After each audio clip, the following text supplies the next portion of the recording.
महाशिवरात्रि। लोग कहते हैं यह शिव जी की शादी की सालगिरह है, लेकिन सच कहूं यह आधी अधूरी बात है। यह रात सिर्फ जश्न की नहीं बल्कि उस खौफनाक अंधेरे की गवाह है जब पूरी दुनिया खत्म होने की कगार पर थी। एक ही रात में 3 ऐसी घटनाएं घटी जिन्होंने ब्रह्मांड का नक्शा बदल दिया। जरा सोचिए, एक तरफ शादी की शहनाइयां थीं, तो दूसरी तरफ मौत का जहर, और तीसरी तरफ एक ऐसी आग थी जो ब्रह्मा और विष्णु का घमंड चकनाचूर कर रही थी। अगर आप यह फरवरी से पहले देख रहे हैं तो सावधान हो जाइए, क्योंकि आज हम शिवलिंग के प्रकट होने की वो कहानी सुनेंगे जिसे सुनकर आपके रोंगटे खड़े हो जाएंगे। कहानी पर आते हैं। एक बार ब्रह्मा जी और विष्णु जी में युद्ध छिड़ गया। दोनों लड़ रहे थे कि मैं महान हूँ। नहीं, मैं तुमसे ज्यादा महान हूँ।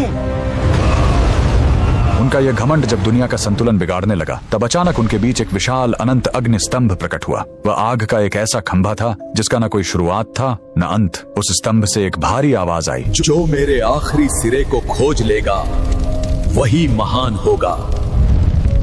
ब्रह्मा जी हंस बनकर ऊपर उड़े और विष्णु जी वराह बनकर नीचे गए। हजारों साल बीत गए, विष्णु जी को अंत नहीं मिला। उन्होंने अपनी हार मान ली, लेकिन ब्रह्मा जी ने वापस आकर झूठ बोला कि उन्हें अंत मिल गया है। उसी पल उस आग से काल भैरव प्रकट हुए और सजा के तौर पर उन्होंने ब्रह्मा जी का वो सिर काट दिया जिससे उन्होंने झूठ बोला था। उनका अहंकार टूट गया। चूंकि शिव जी आग के रूप में आए थे, वो बहुत गर्म थे। तब देवताओं ने उन्हें शांत करने के लिए उन पर जल और दूध चढ़ाया। यही वो पहला दिन था जब शिवलिंग पर रुद्राभिषेक की शुरुआत हुई।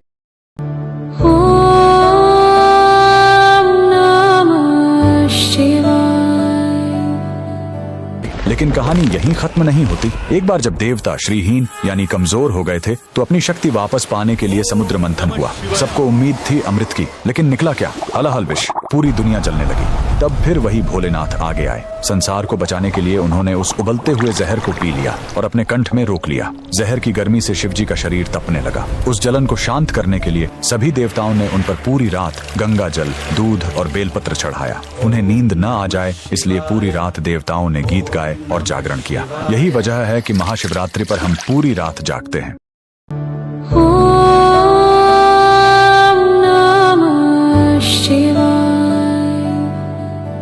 लेकिन रुको, यह रात इतनी डरावनी भी नहीं है। इसी रात प्रेम की जीत भी हुई थी। जब माता सती ने अपने प्राण त्यागे थे तो शिव जी पूरी तरह टूट गए थे। वो वैरागी बन गए, दुनिया छोड़कर समाधि में चले गए। तब माता सती ने पार्वती के रूप में जन्म लिया। उन्होंने हजारों साल तक कठोर तपस्या की, सिर्फ अपने शिव को वापस पाने के लिए। आखिरकार भोलेनाथ पिघले। इसी महाशिवरात्रि की रात वो वैरागी फिर से दूल्हा बना और शिव शक्ति का मिलन हुआ। तो इस 16 फरवरी जब आप शिवलिंग पर लोटा भर जल चढ़ाएं, तो याद रखिएगा आप उस आग को शांत कर रहे हैं और उस जहर के दर्द को कम कर रहे हैं। कमेंट में लिखें हर हर महादेव।